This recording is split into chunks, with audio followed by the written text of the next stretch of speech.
नमस्कार विद्यार्थी मित्रांनो, स्वागत आहे तुमचं स्पार्क सायन्स अकॅडमी या युट्यूब चॅनलवरती।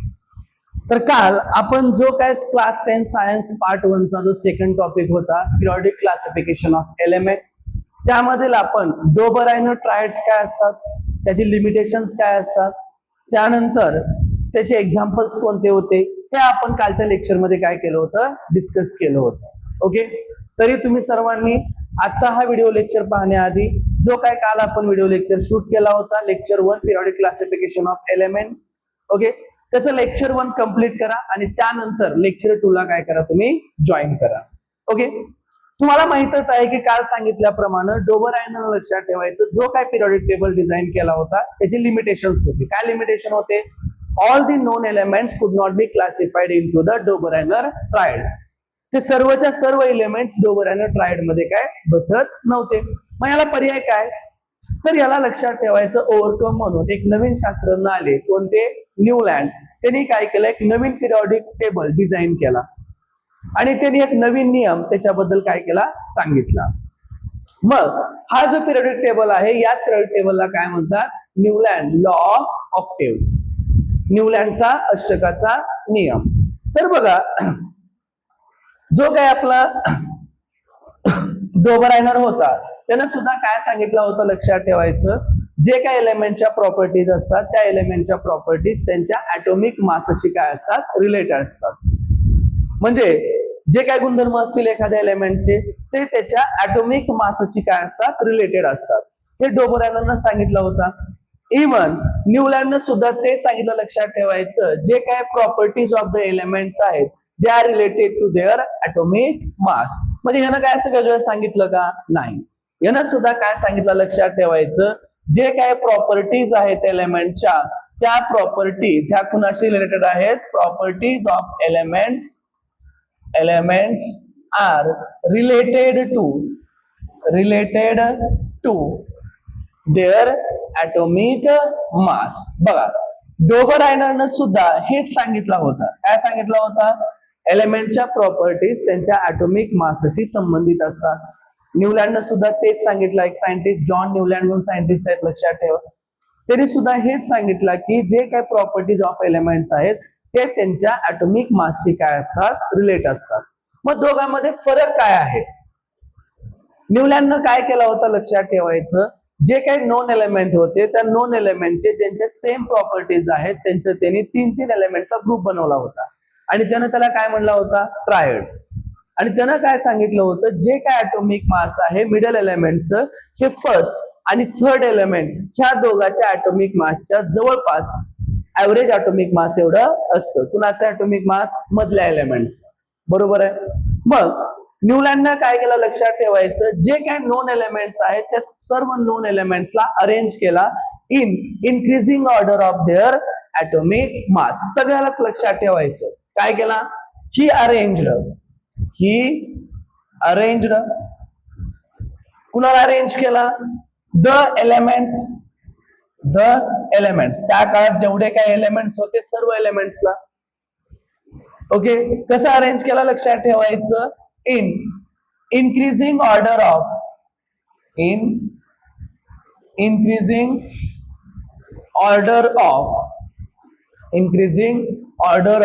There atomic mass. बघा, डोबरायनरनं सुद्धा हेच केला होता। त्यानं सुद्धा जे काही एलिमेंट्स आहेत त्याला अरेंज केला होता in increasing order of their atomic mass. Even न्यूलँडनं सुद्धा काय केला, त्या काळामध्ये जेवढे काही एलिमेंट्स होत्या सर्व एलिमेंट्सला increasing order of their atomic mass मध्ये काय केला, अरेंज केला। ओके, मग ह्याच्यामध्ये काय आलं, लक्षात ठेवायचं, आता ह्याचा जो काय टेबल होता किंवा ह्याचं जे क्लासिफिकेशन होतं, लक्षात ठेवायचं, ते सुरुवात कुठून होत होतं? हायड्रोजन पासून। कुठून सुरुवात होत होतं? हायड्रोजन। आणि हे एंड कुठे होत होतं, लक्षात ठेवायचं, थोरियम। कुठे एंड होत होतं? थोरियम, लक्षात ठेवा। मग सगळ्यात लाइटेस्ट एलिमेंट कुठला आहे? आपला हायड्रोजन। हे माहित असू द्या, बऱ्याचदा एमसीक्यू ला विचारलेला प्रश्न आहे। लाइटेस्ट एलिमेंट कुठला आहे, लक्षात ठेवायचं, हायड्रोजन। आणि ह्याचं जे काय क्लासिफिकेशन होतं ते कुठे एंड होत होतं, लक्षात ठेवायचं, थोरियम अशी काय होत होतं, एंड होत होतं। मग त्यानं काय असं ग्रुप वगैरे बनवला नाही. त्यानं काय केलं लक्षात ठेवायचं, समजा जे काही एलिमेंट्स आहेत, आता फॉर एक्झाम्पल त्या काळातले आपण थोडेफार एलिमेंट्स आपण बघूया आणि त्याला आपण त्यांच्या increasing order of atomic mass नुसार काय करूया, आपण त्याला अरेंज करूया.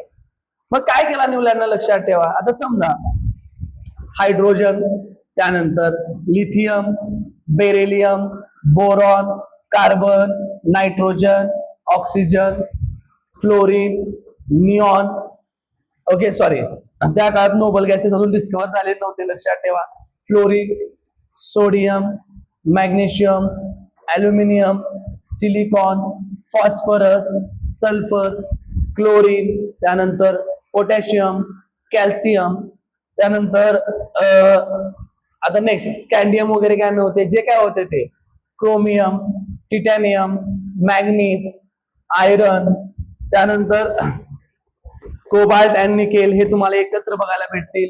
कॉपर, त्यानंतर झिंक, त्याच्यानंतर इटरबियम, त्यानंतर जे काय आहेत आपण थोडेफार बघूया, इंडियम, आर्सेनिक आणि सेलेनियम. त्यानं काय केलं बघा, हे जे काही एलिमेंट्स आहेत, आता समजा ह्या एलिमेंट्सला तुम्ही काय म्हणा समजून घ्या. आता हा एलिमेंट्स आहे 1 नंबर, 2 नंबर, 3, 4, 5, 6, 7, 8, 9, 10, 11, 12, 13, 14, 15, 16, 17, 18, 19, 20, 21, त्यानंतर हे 22, 23, 24, 25, 26, 27 आणि 28. ठीक आहे, पुढचं काय आपण काढत नाहीये.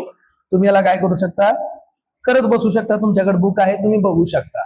बघा त्यानं काय केला, he arrange the elements in increasing order of their atomic mass. Okay, त्यानं अरेंज केला. आता अरेंज केल्यानंतर त्याला जाणवलेली गोष्ट काय असते ते बघा. ओके, त्याला काय जाणवलं ते लक्षात ठेवा. त्यानं जे काय अरेंज केलं, ओके, तर त्याच्यामध्ये बघा त्यानं काय सांगितलं, हे जे काय ही found that every eighth element had properties to similar of those of the first. every eighth element म्हणजे काय, समजा हा फर्स्ट एलिमेंट आहे. कुठला एलिमेंट आहे, फर्स्ट एलिमेंट. आता इथून एथ एलिमेंट कुठला येतो आपला, समजा हा जर फर्स्ट असेल तर हा आपला काय येतो, एथ एलिमेंट. ओके, आता समजा याला तुम्ही फर्स्ट एलिमेंट म्हणला, याला काय म्हणला तुम्ही, फर्स्ट एलिमेंट बोरॉनला. हा फर्स्ट असेल तर इथून एथ कोण येतो बघा, first, second, third, fourth, fifth, sixth, seventh आणि एथ. हा काय झाला, इथून हा एथ झाला. बर, जर समजा हा फर्स्ट एलिमेंट असेल, हा कुठला असेल, फर्स्ट, तर हा काय येणार, second, third, fourth, fifth, sixth, seventh आणि एथ. मग त्याचं काय म्हणणं होतं लक्षात ठेवायचं, जे काय प्रॉपर्टीज ऑफ द एलिमेंट्स आहेत हे कुणाचे, एव्हरी एथ एलिमेंट. आता हायड्रोजन पासून एथ एलिमेंट कोण येतो, फ्लोरीन. हे सिमिलर आहेत कुणापासून, त्याच्या फर्स्ट एलिमेंट पासून. म्हणजे हायड्रोजन आणि फ्लोरीनची प्रॉपर्टीज कशा आहेत, सेम. त्याच्या सिमिलरली समजा बोरॉन फर्स्ट एलिमेंट असेल तर एथ एलिमेंट कुठला आला, ॲल्युमिनियम. तर त्याचं काय म्हणणं होतं, या दोघांच्या प्रॉपर्टीज कशा आहेत, सिमिलर. तसंच ऑक्सिजनचं घेऊ शकता. ऑक्सिजन जर फर्स्ट असेल तर ऑक्सिजन पासून एथ एलिमेंट कुठला आहे, सल्फर. तर या दोघांच्या प्रॉपर्टीज कशा आहेत लक्षात ठेवायचं, सिमिलर. म्हणूनच ह्याला लॉ ऑफ ऑक्टेव्स असं सुद्धा म्हणला होता. त्यानं काय केला, he arrange the elements in increasing order of their atomic mass. आणि त्यानुसार त्यानं काय सांगितलं लक्षात ठेवायचं, ही फाउंड दॅट, काय फाउंड केला त्यानं, की property of every eighth element. लक्षात ठेवायचं, property of every eighth element, every eighth element, every eighth element, okay, is similar to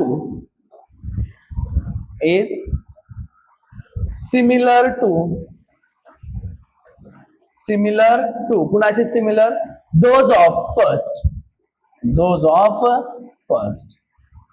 म्हणजे प्रत्येक तुम्ही कुठून जरी चालू केलात, जो काय एथ एलिमेंट असेल, कुठला एलिमेंट, एथ एलिमेंट, त्याची प्रॉपर्टीज फर्स्ट एलिमेंटला कशी आहे, सिमिलर आहे. मग हे माहित असू द्या तुम्हाला. त्यानं काय सांगितलं, he showed that किंवा he found that the properties of the eighth element is similar to that of the काय first element. म्हणून त्याला अरेंज करण्यासाठी काय केलं लक्षात ठेवायचं, ही सिमिलॅरिटी कम्पेअर म्हणजे सांगण्यासाठी, लोकांना सांगण्यासाठी त्याने कुणाचा वापर केला, ऑक्टेव्स इन अ म्युझिक. संगीतातले जे आपले सूर असतात तुम्हाला माहित आहे कुठले कुठले, सा रे ग म प ध नी. त्यानं काय केलं लक्षात ठेवायचं, त्यानं म्युझिकल नोट नुसार त्याला अरेंज केला. कुठल्या नोट नुसार, म्युझिकल नोट. आता आपले इंडियन म्युझिकल नोट माहिती आहेत कुठले असतात, ओके, सा रे ग म प ध आणि नी. हे कुठले नोट आहेत, तो आपले इंडियन म्युझिकल नोट आहेत, सा रे ग म प ध नी सा. तुम्ही ऐकलं असेल. फक्त विषय काय आहे, आता तो काय आपला इंडियन होता का, नाही. मग त्यानं काय केलं, तो इंग्लिश सायंटिस्ट होता. मग त्यांच्या इकडले जे म्युझिकल नोट आहेत ते कसे आहेत, वेगळे आहेत. त्यांच्याकडले काय, डो रे मी फा सोला ती. जसं आपलं सा रे ग म प ध नी असतं तसं त्यांचं काय असतं, डो रे मी फा सोला ती. मग काय, डो रे मी फा सो ला ती. म्हणजे आपला जो, समजून घ्या आता, आपल्यामध्ये कसं असतं लक्षात ठेवायचं, सा रे ग म प ध नी, तसं त्यांच्यामध्ये काय असतं, डो रे मी फा सोला ती. मग त्यानं काय केला, त्या सगळ्या एलिमेंट्सला त्याच्या काळात जे काय सर्व एलिमेंट्स होते त्या सर्व एलिमेंट्सला त्याने याच्यामध्ये ठेवून दिला. आता कसं ठेवून दिला बघा, हायड्रोजन, हेलियम होता का त्यावेळेस, नाही. अजून नोबल गॅसेस हे आपण कधीची गोष्ट करतोय, 1866 1866. डोबर आणण्याचं ट्रायल कधीच आहे, 1817 1817. लक्षात ठेवायचं 20th सेंचुरीच्या बिगिनिंग मध्ये सगळे नोबल गॅसेस डिस्कवर झाले. नाहीतर हायड्रोजन, हेलियम लिहिचाल, हायड्रोजन, लिथियम, त्याच्यानंतर beryllium, boron, carbon, nitrogen, oxygen, fluorine, neon आहे का, नाही. डायरेक्ट कोण, सोडियम, मॅग्नेशियम, ओके. त्यानंतर aluminium, sulphur, phosphorus, silicon, phosphorus, sulphur, chlorine, argon होता का, नाही. काय होतं, पोटॅशियम आणि कॅल्शियम. मग त्याचं काय म्हणणं आहे, हे जे काही एका नोटमध्ये तुम्हाला दिसतात, आता डो किंवा साच्या नोटमध्ये हायड्रोजन, फ्लोरीन, क्लोरीन सेम आहे, लिथियम, सोडियम, पोटॅशियम यांच्या प्रॉपर्टीज कशा आहेत, सेम आहेत. तर हेच म्हणणं होतं की properties of every 8th element are similar to those of the काय फर्स्ट एलिमेंट. ओके. मग हा सुद्धा सक्सेसफुल क्लासिफिकेशन आहे का, तर नाही. कारण तुम्हाला दिसेल या क्लोरीनच्याच खाली आपल्या टेबलमध्ये तुम्हाला कोबाल्ट आणि निकेल हे 2 एलिमेंट दिसतात. ओके. त्यानंतर तुम्ही जर पाहिला तर ऑक्सिजन, सल्फरच्याच खाली तुम्हाला आयरन आणि काय दिसतात, सेलेनियम दिसतात. मग याचा अर्थ हे ना काय केला, हे सिमिलॅरिटी जो काय ऑब्झर्व केला 8th and first एलिमेंट, याला त्यांनी लॉ ऑफ ऑक्टेव्स म्हणला. काय म्हणला, लॉ ऑफ ऑक्टेव्स. कारण he found the similarities in every 8th and to those of the first element, आणि त्यालाच त्यांनी काय म्हणला, लॉ ऑफ ऑक्टेव्स. आणि त्याला म्युझिकल नोट मध्ये जे ऑक्टेव्स असतात म्युझिक, त्याच्यानुसार त्यांनी त्याला काय केला, अरेंज केला. डो रे मी फा सोला ती किंवा सा रे ग म प ध नी. त्याला दिसला एका नोट मध्ये येणारे जे सर्व एलिमेंट्स आहेत त्याचे प्रॉपर्टीज सेम आहेत असं कुणाला वाटतं, ऑक्टेव्हला. बट जसं डोबर आयनला लिमिटेशन्स आहेत तसेच कुणाला लिमिटेशन्स आहेत, ऑक्टेव्हच्या क्लासिफिकेशन सुद्धा काय आहेत, लिमिटेशन आहे. हा लॉ फक्त कुठपर्यंत ऍप्लिकेबल आहे लक्षात ठेवायचं, only up to the calcium. म्हणजे हे जे काय तुम्हाला पहिले एलिमेंट दिसतात, hydrogen, lithium, beryllium, boron, carbon, nitrogen, oxygen, त्याच्यानंतर fluorine, sodium, magnesium, aluminium, silicon, phosphorus, sulphur आणि क्लोरीन, पोटॅशियम आणि कॅल्शियम. फक्त इथपर्यंतच लक्षात ठेवायचं, ऑक्टेव्हचं काय आहे, लॉ हा ऍप्लिकेबल आहे किंवा युजफुल आहे, याच्या पुढे हा लॉ युजफुल होत नाही. ओके. त्यांना काय केला होता लक्षात ठेवायचं, Newland fitted all the known element. त्यानं काय केलं लक्षात ठेवायचं, त्यावेळेस जेवढे काय त्याला एलिमेंट्स माहित होते त्या सर्व एलिमेंट्सला त्यानं 7/8 च्या एका बॉक्स मध्ये बसवला. 7/8 म्हणल्यानंतर किती झाले लक्षात ठेवायचं, 7/8 म्हणल्यानंतर 56. त्याच्याकडे फक्त किती बॉक्स होते मोजून, फक्त 56 बॉक्स होते. किती बॉक्स होते, 56. मग त्याच्याकडे त्यावेळेस एलिमेंट मोर दॅन 60 होते. मग त्यानं त्याच्या टेबलमध्ये बसवावं किंवा त्याच्या लॉ मध्ये बसवावं म्हणून त्यानं काय केला, काही ठिकाणी एकाच बॉक्समध्ये दोन दोन एलिमेंटला बसवला. जसं की या ठिकाणी बघू शकता तुम्ही कोबाल्ट आणि निकेल यांना एकत्र बसवलेला आहे. त्यानंतर तुम्ही इथं बघू शकता सीझियम आणि लॅन्थनम यांना सुद्धा त्यानं काय केलेलं आहे, एकत्र बसवलेलं आहे. मग ह्यानं ते काय केला, त्याच्या ऍडजस्टमेंटसाठी किंवा त्याने जर काय लॉ सांगितला होता त्याच्यामध्ये ते बसावे म्हणून त्यानं काय केला, एकाच बॉक्समध्ये दोन दोन एलिमेंटला बसवला. For example cobalt and nickel आणि सीझियम अँड लॅन्थनम. ओके. मग इव्हन ह्याची अजून एक काय चूक झाली लक्षात, ह्याचं अजून एक लिमिटेशन. पहिलं लिमिटेशन काय होतं, this law is applicable only up to the काय कॅल्शियम. हा लॉ फक्त कॅल्शियम पर्यंतच काय आहे युजफुल. दुसरं ऍप्लिकेशन, ज्यावेळेस न्यूलँड काय करत होतं, फिटेड म्हणजे जे काही एलिमेंट्सला फिट करत होता त्यावेळेस त्यानं 7/8 चा टेबल तयार केला, एकूण 56 बॉक्स तयार केला. मग ह्याच्या बॉक्समध्ये सगळे एलिमेंट बसावे म्हणून ह्यानं काय केला, काही काही बॉक्समध्ये दोन दोन एलिमेंट बसवला. हे सुद्धा याचे एक लिमिटेशन्स आहेत. आणि अजून त्याची सर्वात मोठे जो ड्रॉबॅक आहे किंवा लिमिटेशन आहे तुम्ही म्हणू शकता, he placed some elements with different properties under the same node. उदाहरणार्थ तुम्हाला समजेल बघा, ऑक्सिजन सल्फर हे कोण आहेत, दोन नॉन मेटल आहेत. कोण आहेत, नॉन मेटल अधातू. पण त्याच्याच खाली तुम्हाला कोण दिसतो, आयरन, जो कोण आहे मेटल. मग मला सांगा हे चुकीचं आहे, कारण डोबरॅनोने काय सांगितलं होता, सिमिलर प्रॉपर्टीचा ग्रुप बनवलता आणि याचं सुद्धा तेच म्हणणं होतं की एव्हरी 8 एलिमेंटच्या प्रॉपर्टीज कशा असतात, सेम असतात. बट ऑक्सिजन पहिला आहे तर तिथून 8वं एलिमेंट कोण आहे, सल्फर. मग ह्या दोघांच्या प्रॉपर्टीज सेम आहेत. बरं, सल्फर पहिला असेल तर तिथून 8वा कोण आहे, आयरन. या दोघांच्या प्रॉपर्टीज सेम आहेत का, नाही. म्हणून लक्षात ठेवायचं, ह्याचं जो काय क्लासिफिकेशन आहे हे सुद्धा याच्यात सुद्धा काय आहेत, लिमिटेशन्स आहेत. माहित असू द्या तुम्हाला. पहिलं लिमिटेशन काय, हा लॉ फक्त कुठपर्यंत ऍप्लिकेबल आहे, कॅल्शियम पर्यंत. याच्यामध्ये कितीचा टेबल होता, 7/8 मध्ये फक्त 56 बॉक्स होत्या. मग त्यावेळेस जे काय नॉन एलिमेंट सगळे त्याच्यामध्ये फिट बसावे म्हणून यानं काय केला, एकाच बॉक्समध्ये दोन दोन एलिमेंटला बसवला.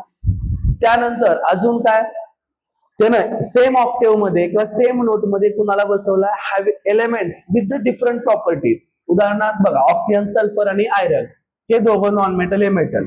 इथं सुद्धा बघू शकता hydrogen fluorine chlorine non metal, but इथं सोबत कोण आहे, कोबाल्ट आणि निकेल, जे कोण आहेत लक्षात ठेवायचं, मेटल.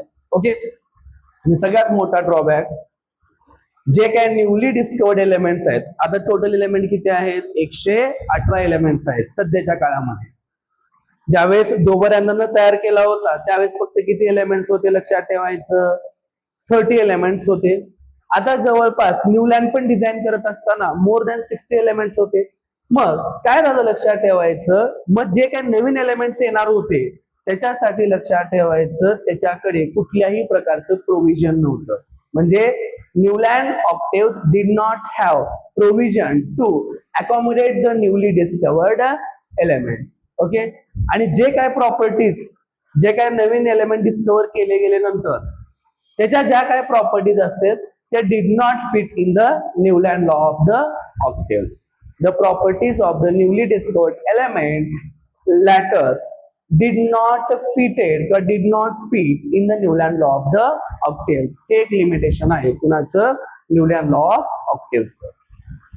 मग तसं डोबरॅनर वरती लिमिटेशन्स होते म्हणून न्यूलँडनं नवीन क्लासिफिकेशन केलं.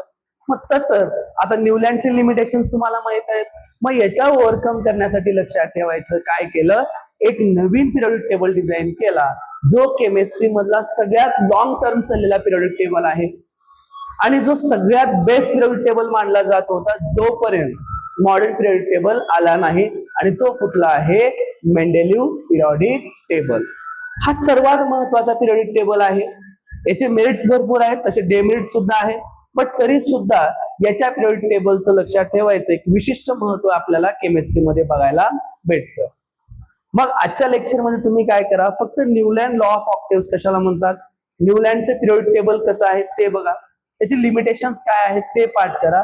आणि उद्याच्या लेक्चरमध्ये आपण काय करू, केमिस्ट्री मधला जो सगळ्यात बेस्ट पिरियोडिक टेबल होता त्याचा आपण उद्याच्या लेक्चरमध्ये स्टडी करू. कुठला आहे? मेंडेलिव्ह पिरियोडिक टेबल. व्हिडिओ आवडला असेल तर लाईक करा, शेअर करा आणि चॅनलला सबस्क्राईब करायला विसरू नका. व्हिडिओ पाहिला असाल तर मला वाटतं एक लाईक करायला काही जात नाही, कारण तुम्ही ज्यावेळेस लाईक करता त्यावेळेस मला समजते की बाबा आपला व्हिडिओ कुणीतरी पाहत आहे किंवा कुणाला तरी आपल्यामुळे फायदा होत आहे. तुम्ही जरी 10वीला नसाल तरी लक्षात ठेवायचं, जे कोणी तुमचे जवळपासचे कोणी 10वीला असतील तर त्यांच्यापर्यंत हा व्हिडिओ नक्की पाठवा. धन्यवाद.